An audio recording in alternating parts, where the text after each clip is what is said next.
Okay. Are you there? Can you all hear me? Yeah, we can hear. Okay. We'll start.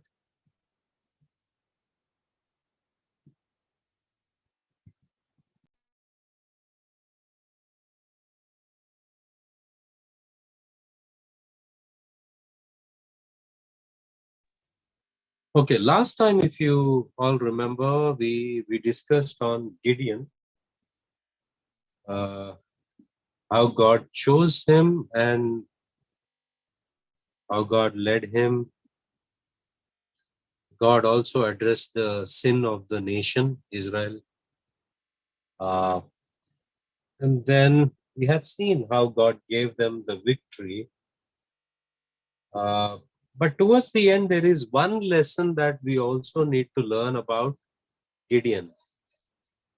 There are a couple of principles of victory that we have seen last time. Victory is independent of number. That is, God can win a battle without any army. God can do it. It is possible with him. And then in spiritual things, the numerical factor is of no overriding importance. That is the point. Victory is won only through men of faith. The second thing that God chooses and uses are the people who are willing to trust the Lord, who are willing to things, risk by placing their faith in God. So fear and faith are incompatible. In such people, you cannot have fear, doubt on the Lord, and at the same time, you cannot accomplish things. So it is through faith that Gideon subdued the kingdom. That's what Hebrews chapter 11, verse 32 to 33 says. Uh,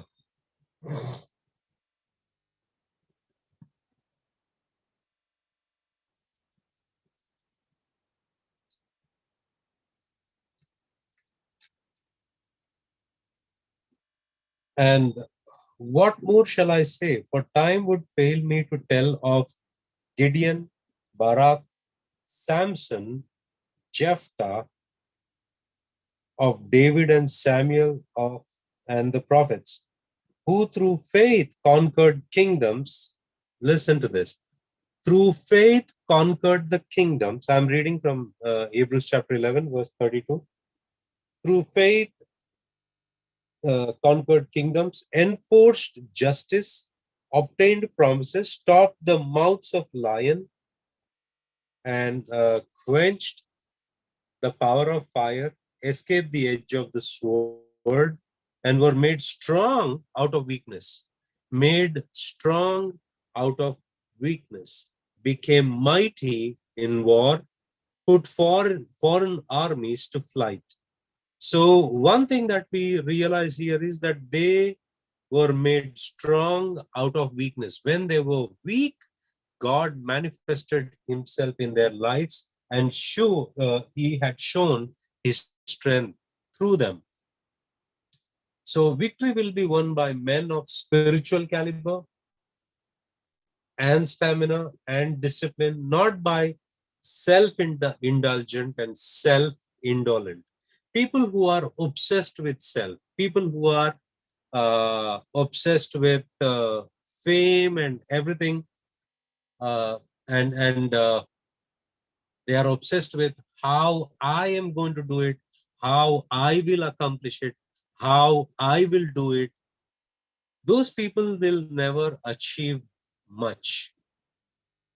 Uh, People who will say that by God, God can do it.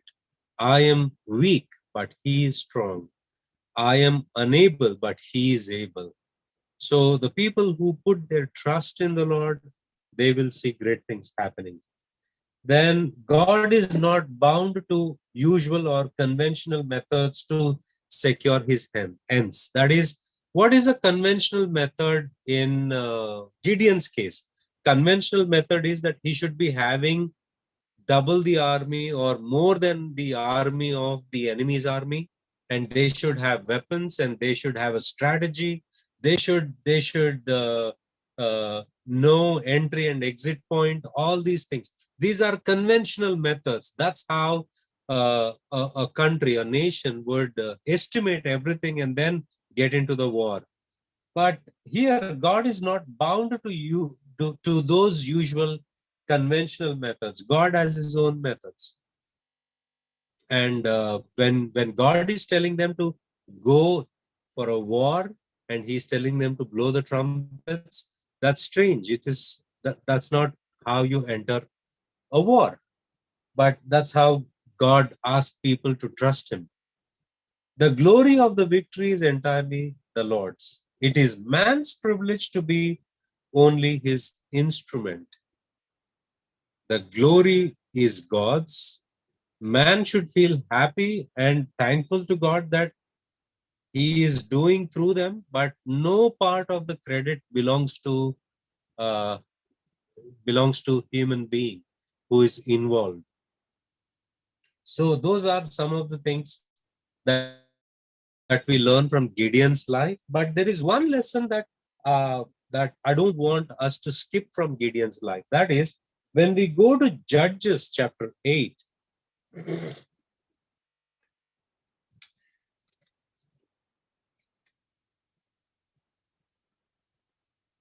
in Judges chapter 8,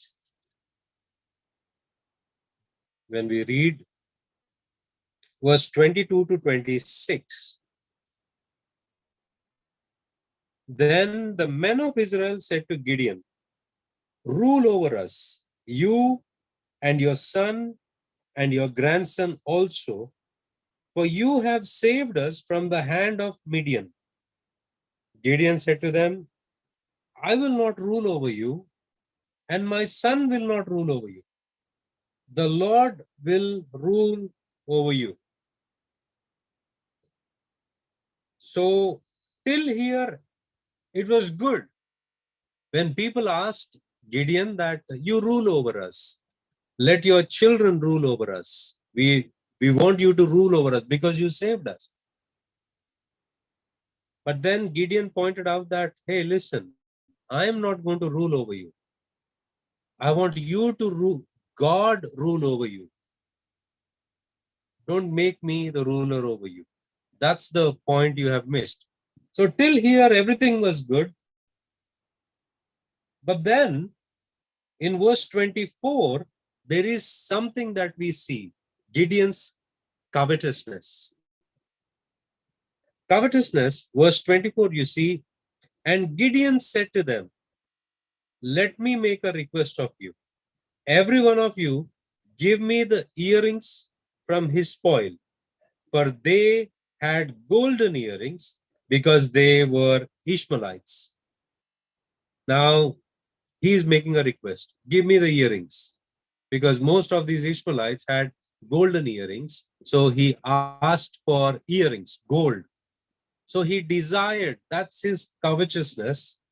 And read verse 25. And they answered, we will willingly give them. And they spread a cloth, and every man threw in it the earrings of his spoil. And weight of the golden earrings that he requested was 1,700 shekels. That is, one shekel was around 11 grams. One shekel was 11 grams. So 11 grams into 1,700. So you calculate how many it will be. That is going to be a great amount. Now, what happens is that this godly man and a great man can be corrupted by his own victory. He can be corrupted by his own victory, and by the very esteem in which he is held by his grateful brethren. Because people are considering me great, so I can exploit that greatness. I can seek this gold, I can covet and then take from them. So what happened next was verse 27, and Gideon made an ephod of it and put it in his city in Ophrah, and all Israel poured after it there. And it became a snare to Gideon and to his family. Look what his covetousness did. Covetousness is the desire for money, desire for gold, desire that lalach. Now, what he did, he verse 27, and Gideon made an ephod of it. What's the problem with it? The original ephod was an ornate ceremonial garment worn by the high priest. If we look at Exodus chapter 28 and 39, it was made of choice materials ornamented with gold and onyx stones. Now, listen carefully. According to the Mosaic law, there was to be only one ephod in Israel, and it was to have a breastpiece of judgment. The ephod was used to inquire of God. By setting up another ephod in his own city, Gideon may have been making it his uh, own to use and his own whim. Ultimately, it became a snare to Gideon and his family, echoing Judges 2:3 hoard. Now, here, what did he do? When he coveted gold, with that gold, he made an ephod. Ephod is a garment.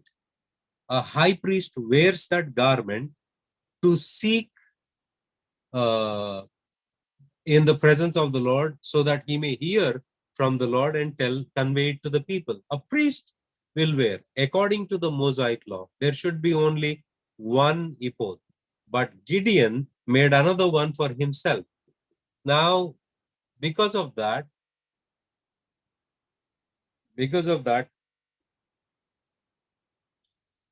it says it became a snare to Gideon.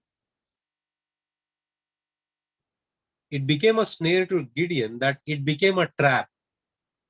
It became a trap to Gideon. It became so because of that, there was people hoard after it. Means they were doing everything that they wished around it. Now that's what covetousness does. Uh, Instead of king, he wanted to become a priest. They are Israelites. The Israelites made a god out of garment. A god out of garment. So if you read from verse 30 to 32, what we see is now Gideon had 70 sons, his own offspring, for he had many wives, and his concubine, who was in Shechem, also bore him a son, and he called his name Abimelech. And Gideon, the son of Joash, died in a good old age and was buried in tomb of Joash, his father, at Ophrah of the Abizarites. Now, what is carnality? He started marrying after marrying concubines, many sons, more than 70 or so. What do we see here? Uh, Now Gideon had 70 sons, not more than 70, 70 sons. So this is what carnality. A person who once obeyed the Lord, a person who brought victory to the Israelites, a person who became the channel where God could use him, now, because of covetousness and carnality, fell into sin that became snare, and wives and concubines, the end was bad. But when we look in Hebrews, they note the acts of faith that these men did. So that is about Gideon.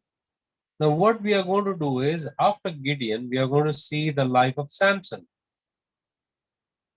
Samson's life, like I said this in my preaching, there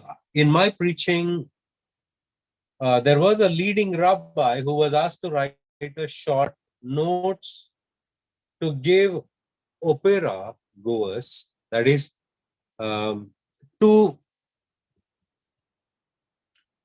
in United States of America, there was uh, to there was this Jewish museum, and in that museum, uh, I mean, people wanted the Jewish people to visit America to enhance the tourism and influence many other things. They were enacting a play of Samson.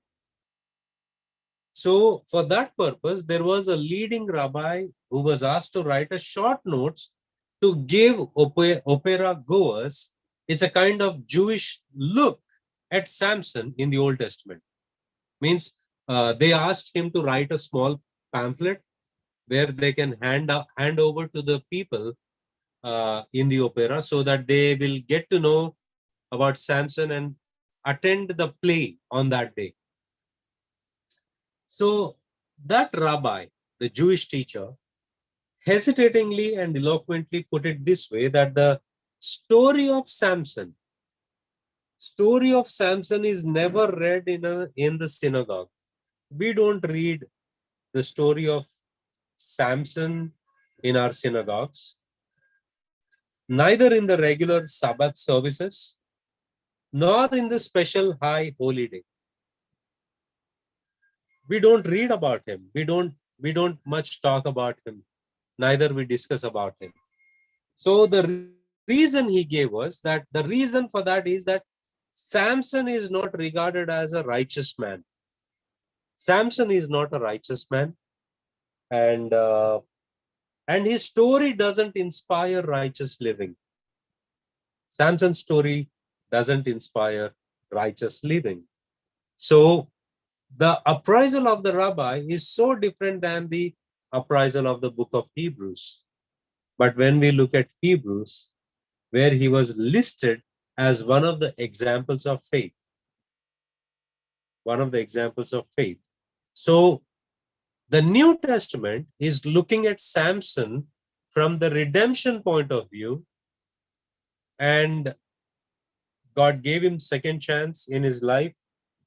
And from a redemptive point of view, from the New Testament setting, he is a man of faith. No condemnation on him. And then,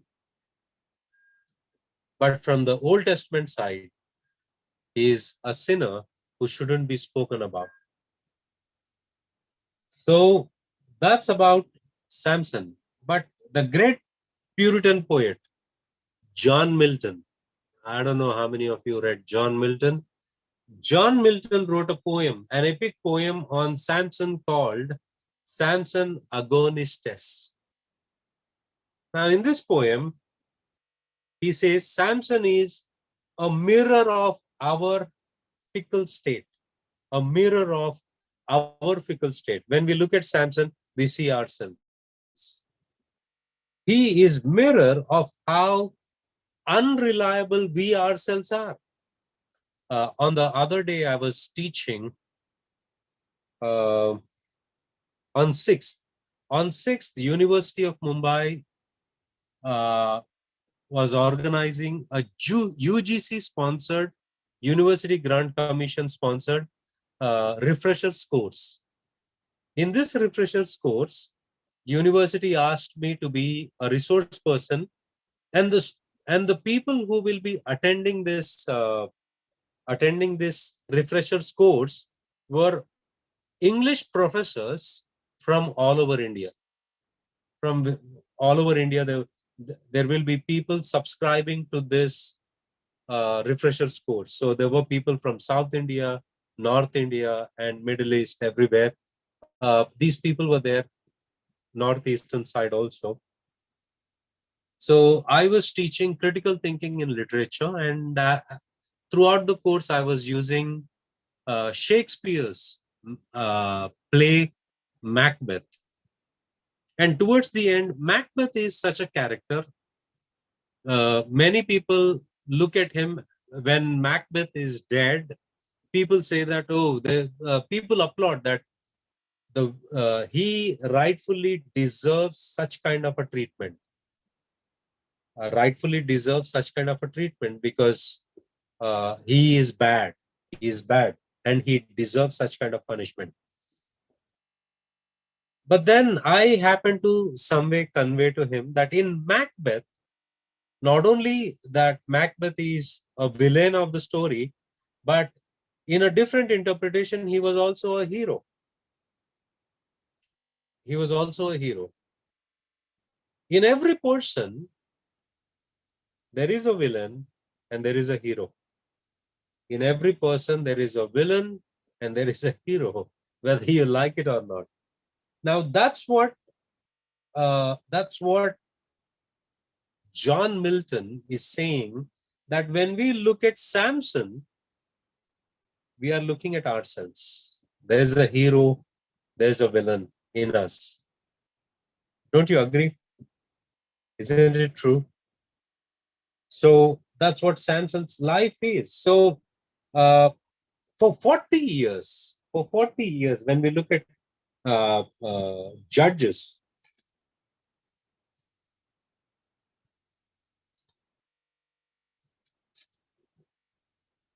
Judges chapter 13. Yeah, Judges chapter 13, verse 1. And the people of Israel again did what was evil in the sight of the Lord. So the Lord gave them into the hand of Philistines for 40 years. Now, at the time of Gideon, it was 7 years. For 7 years, Ishmaelites and these other people, but here to the hand of Philistines, 40 years. I don't know what they were doing for 40 years. Why wouldn't they repent? Why wouldn't they come closer to God? Why would they wait for 40 years? There was a certain man of Zorah, of the tribe of the Danites, whose name was Manoah, and his wife was barren and had no children.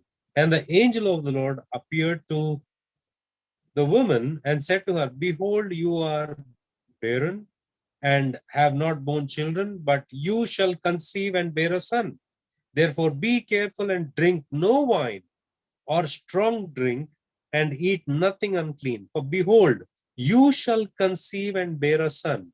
No razor shall come upon his head, and for the child shall be a Nazarite to God from the womb, and he shall begin to save Israel from the hand of the Philistines. So the very purpose God brought forth or um, intended for Samson was to save Israel from the hand of Philistines.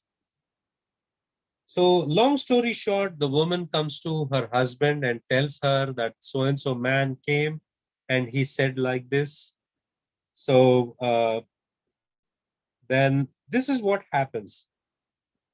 Then the woman came and told her husband, a man of God came to me, and his appearance was like the appearance of the angel of the Lord, angel of God. Very awesome. I did not ask him where he was from and did not tell me his name, and he did not tell me his name. But he said to me, behold, you shall conceive and bear a son. So then drink no wine, no strong drink, and eat nothing unclean. For the child shall be a Nazarite to God from the womb to the day of his death.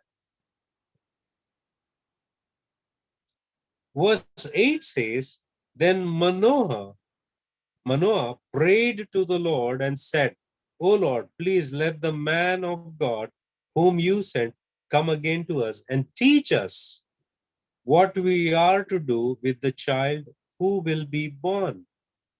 And God listened to the voice of Manoah, and the angel of God came again to the woman, and she sat in the field. But Manoah, her husband, was not with her. So the woman ran quickly and told her husband, "Behold, the man who came to me the other day, he has appeared to me." And Manoah arose and went after his wife and came to the man and said to him, "Are you the man who spoke to this woman?" And he said, "I am." And Manoah said, "Now, when your words come true," listen carefully. Verse 12 says, Manoah says, "when your words come true." He doesn't say, "if your words come true." So there we see couple of things. Uh, there are certain inferences that we can draw about the parents of Samson here. But before that, there are some preliminary things that we need to understand. Israel was weak, weak as water, and many, even among the elders and the leaders of the people, were satisfied to let things be as they are. Means they were not bothered that things should change. And that's the reason why it took 40 years for them. Uh, 40 years, and nobody is moving in the direction of the Lord. 40 years, there were, and the things were like as it is, and nobody is approaching God.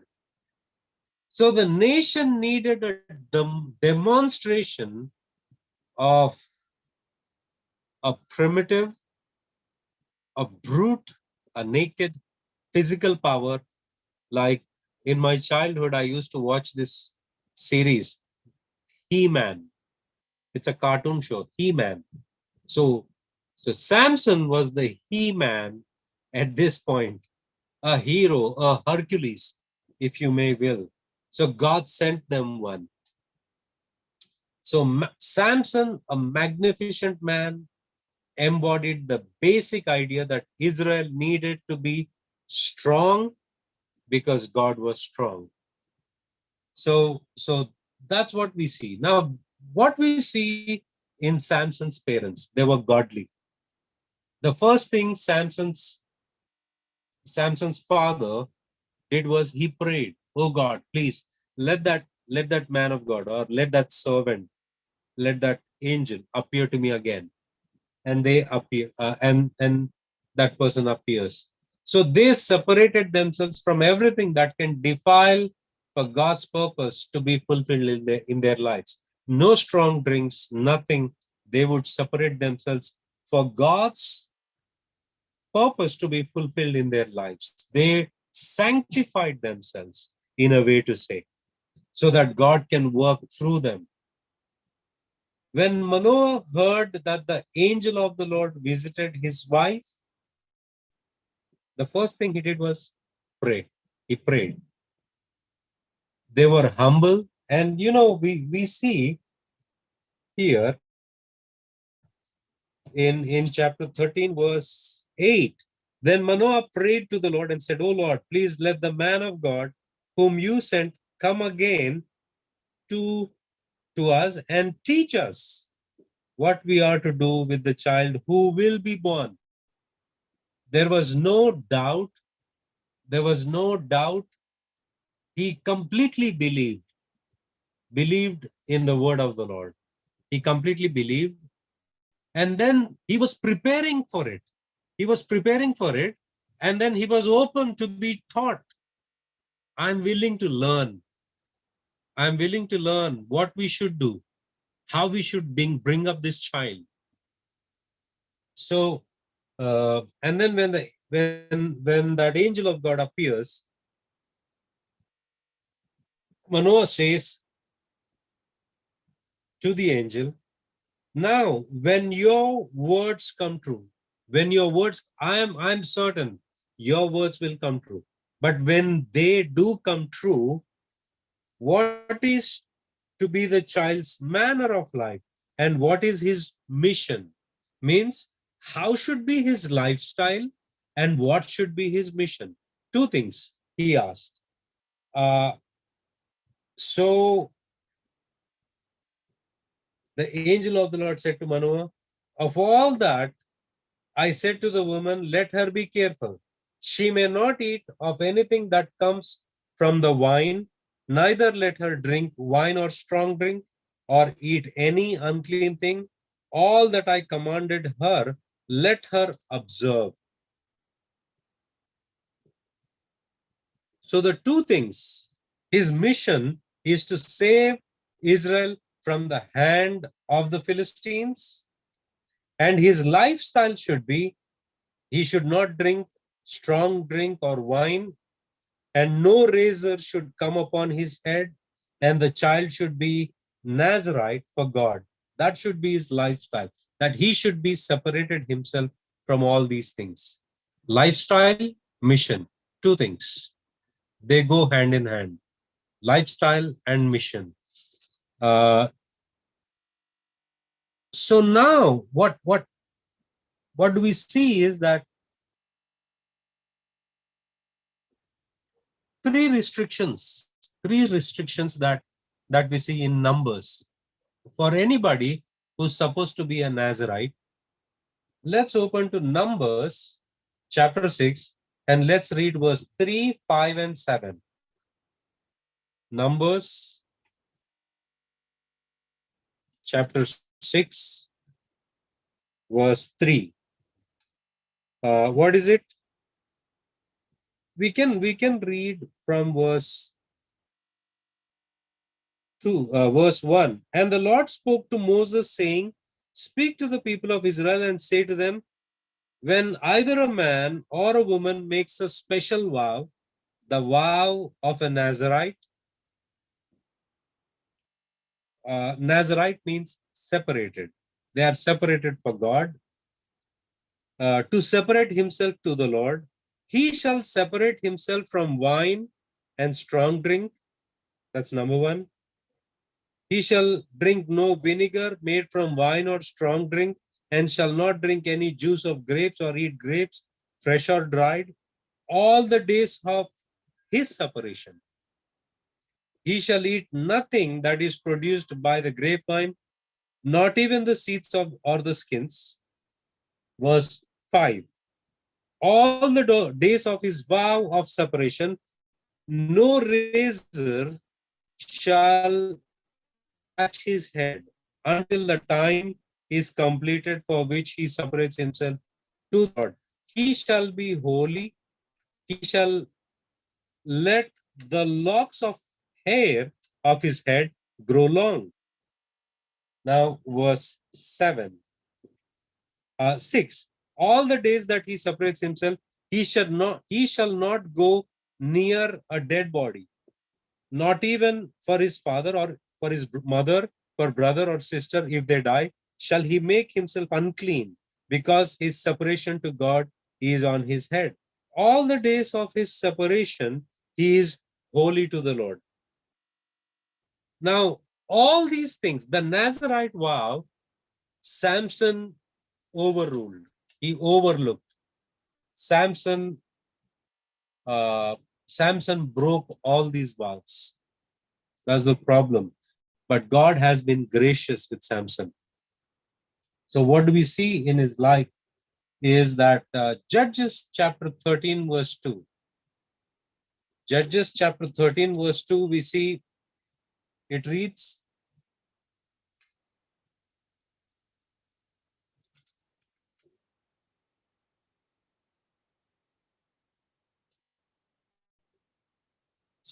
chapter 13 verse 25. Judges chapter 13 verse 25. It says that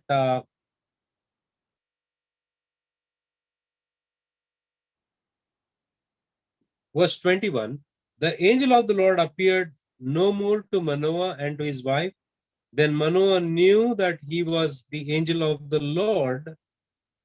And Manoah said to his wife, we shall surely die, for we have seen God. But his wife said to him, if the Lord had meant to kill us, he would not have accepted a burnt offering and a grain offering at our hands, or show us all these things, or now announced to us such things as these. And the such as these things. Now, here you see Samson's mother was very logical.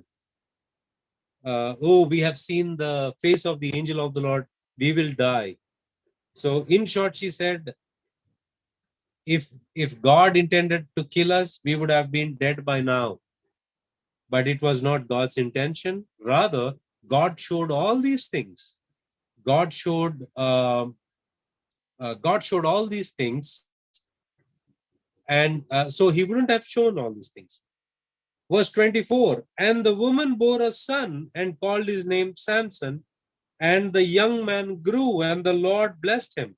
Verse 25, and the Spirit of the Lord began to stir him in Mahane-dan between Zorah and Eshtaol. So the Spirit of the Lord began to stir him. Means that the Holy Spirit began to work in the heart of Samson. The literal expression here, that the literal expression here, the Spirit of the Lord began to stir him. The literal expression is, it is stir him with trouble. Stir him with trouble.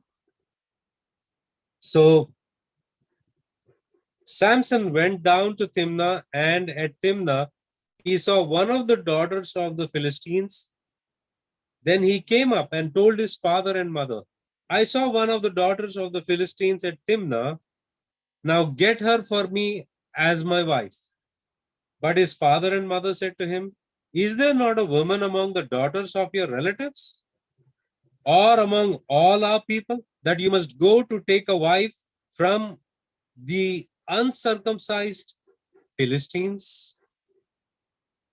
But Samson said to his father, get her for me, for she is right in my eyes. Now, Samson, he did it that तुमको गलत लगता होगा, मेरे लिए सही है. He was very self-obsessed in that sense. He was self-obsessed that I want it. I want it means I want it. I don't care. I liked her and I want it. Want her. So his father and mother did not know that it was from the Lord, for he was seeking an opportunity against the Philistines. So when we look at verse 4,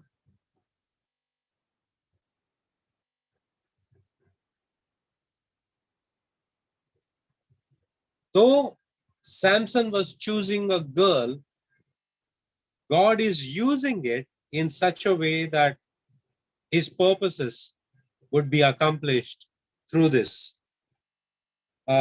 So what we read here is that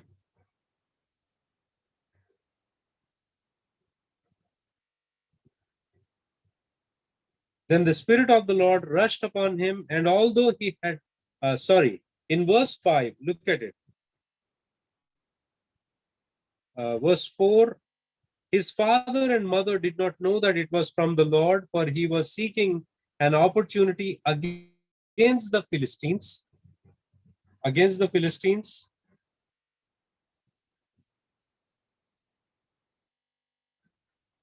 At that time, the Philistines ruled over Israel. Then Samson went down with his father and mother to Timnah, and they came to the vineyards of Timnah, and behold, a young lion came toward him roaring. Then the Spirit of the Lord rushed upon him, and although he had nothing in his hand, he tore the lion in pieces as one tears a young goat. But he did not tell his father or his mother what he had done. Then he went down and talked with the woman, and she was right in Samson's eyes. After some days, he returned to take her, and he turned aside to see the carcass of the lion, and behold, there was a swarm of bees in the body of the lion, and honey. He scraped it out of his hands and went on eating as he went. And he came to his father and mother. He gave some to them, and they ate. But he did not tell them that he has scraped the honey from the carcass of the lion. Now, why would this author write this statement? He did not tell his parents. There is so much noise outside here. Do you also hear the noise?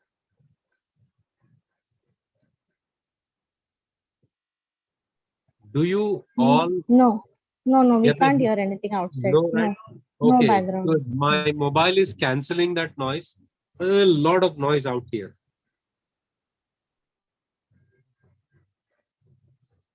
All right. Now here you see, what is the Nazarite vow? Nazarite vow is that he should not be touching, forget about touching, he should not be going to the dead body. If he goes to the dead body, he will be polluting himself. He becomes unclean. But then Samson is an arrogant man, as in he has no respect for his calling, for his vow. He sees the honey and then he scrapes out of it and he eats. So forget about going closer. He would touch the carcass. Forget that. He goes way beyond that. He takes honey that is formed in the carcass and he eats it. And he gives his to his parents. That's that's violating a Nazarite vow. But then still God was gracious. He kills the lion. Then he kills the 30 Philistines in Judges chapter 14, verse 19. And then he burns the fields with by tying the tails of the foxes. There was another slaughter of Philistines in Judges chapter 15, verse 7 to 8. And then he escapes from the ropes and killing of 1,000 Philistines in chapter 15. Uh, the gates of Gaza he breaks in chapter 16. And when his hands were tied with a bowstring, he escapes, he breaks them apart. He escapes from the new ropes, escapes from the loom, and the final destruction. All these 10 extraordinary feats that Samson does. Now, I said this before that Samson was like any normal person like you and me, because people questioned him. Delilah questioned him, where does your strength comes from? If he had huge muscles, that would be an obvious nonsense question. Uh, because he would have just shown that, don't you see my muscles? That's where my strength is. He would have said it. So probably Samson was a normal man.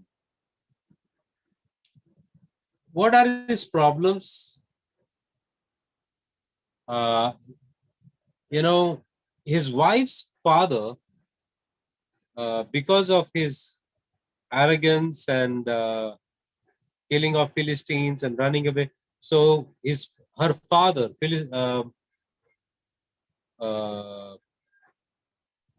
Samson's father-in-law, gives Samson's wife to one of his friends. So he takes his revenge. And then at one point of time, he goes seeking a prostitute, that is Delilah, and he stays over there. And Delilah uh, tries to bring out the secret. Finally, he gives out the secret that goes against the Nazarite vow. That leads to another breaking of Nazarite vow. That razor comes over his head. So the first thing that we see in Samson's downfall, there are several factors involved here. First, he carelessly broke his Nazarite vow, uh, that touching the dead body carcass. That's number one. And then he kills Philistines with the jawbone of a donkey or an ass. Again, he shouldn't have touched the dead carcass. That's violating Nazarite vow. The locks of his hair were not to be cut, but he weakly yielded his secret to the treacherous Delilah. These, these are the, the carelessness in his life that we see. Second, he persisted in playing with fire. His was the sin of presumption. That is, he thought that no matter whatever I do, God's Spirit will be with me. No matter however or whatever I do, he took God for granted. That is the second sin uh, that led to his downfall. He thought that he could save his sin because God graciously did not withdrew his power at the first or second miracles that he performed. He persisted in disregarding God's red lights. And the third one, he trifled with the secret of his power. His was the sin of compromise. He entered into a relationship purely of the flesh, putting carnality before God's glory. So his compromise with the unequal yoke in marriage of Philistine women, then he ended up going to Delilah, a prostitute. Delilah means seductive. The name Delilah means seductive. So he goes to that place. So we see the downfall of of Samson. But interestingly, towards the end, his eyes were gouged out, and then he was he was uh, he was made to entertain. I like this chapter in chapter 16.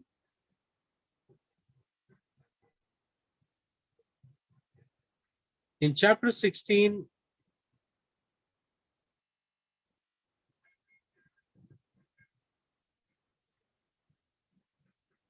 in chapter 16, verse 20,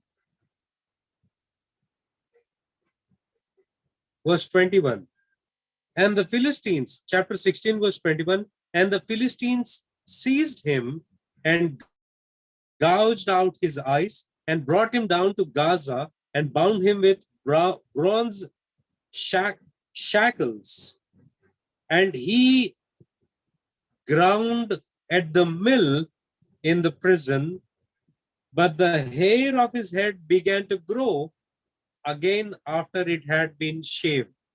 Now listen to verse 22, 21 and 22 very carefully. His eyes were gouged out, and he was bound and brought down to Gaza, and he ground at the mill in the prison. But listen carefully. Verse 22 says, but the hair of his head began to grow again after it had been shaved. That is the language. The language that was used here is the language of hope, language of second chance. The writer of Judges is writing with the word but. His hair started growing. There is hope. There is hope. He can still fulfill his call. He can still accomplish his mission. So that's where we see God is God of second chances. Now the lords of the Philistines gathered to offer a great sacrifice to Dagon, their god, and to rejoice. And they said, our God has given Samson, our enemy, into our hand. And when the people saw him, they praised their God, for they said, our God has given our enemy into our hand, the ravager of our country, who has killed many of us.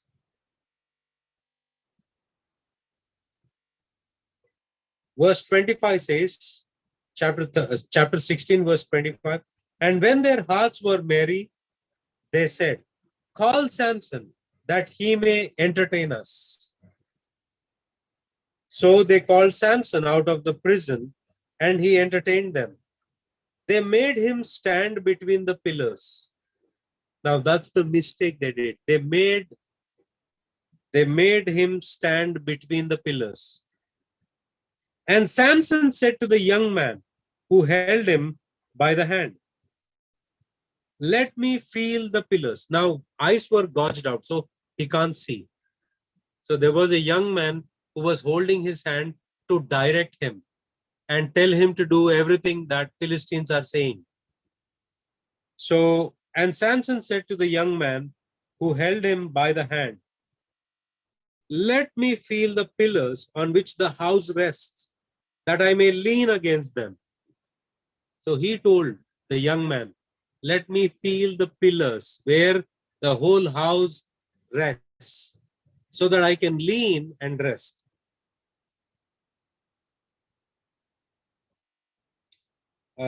Now the house was full of men and women. All the lords of the Philistines were there, and on the roof there were about 3,000 men and women who looked on while Samson entertained. Then Samson called to the Lord and said, O Lord God, please remember me, and please strengthen me only this once. Give me one chance. Give me one chance. Strengthen me only this one time. O God, that I may be avenged on the Philistines for my 2 eyes. And Samson grasped the 2 middle pillars on which the house rested, and he leaned his waist against them, his right hand on the one and his left hand on the other. And Samson said, let me die with the Philistines. Then he bowed with all his strength, and the house fell upon the lords and upon all the people who were in it. So the dead whom he killed at his death were more than those whom he had killed during his life. Then his brothers and all his family came down and took him and brought him up and buried him between Zorah and Eshtaol in the tomb of Manoah, his father. He had judged Israel 20 years. Now here, look at it, the final scene from the life of Samson. The final scene of Samson's life in this auditorium, or whatever you call it, there were 2 pillars on which the whole building was resting. And he held both the pillars, and then he prayed to God, just strengthen me this one time. I want to fulfill the mission you have given me. Just one time, give me one time. And God granted that, and he put his weight and crushed those pillars, and 3,000 people and more than that, they died. So the lessons we learn is God gives second chances. And when we return to him, when we turn back to him, he is gracious to forgive. He is gracious to give us second chances. And in New Testament, his grace is on us, where his grace is new every day. And he keeps strengthening us. There is grace that, of course, grace is not to be considered as license, but grace should be taken as a strength, and we should move ahead in holiness, in holiness and in our walk with the Lord, instead of saying that, oh, I failed, I will never will able to walk again with the Lord, so might as well I continue to sin. No, a Christian cannot say that. In a Christian's life, there is grace granted. God forgives. Now you have to get up, rise up, and walk with the Lord. So that is what we learn from Samson's story. Okay.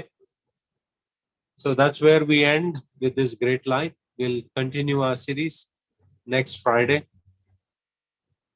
What is the date next Friday? What is the date?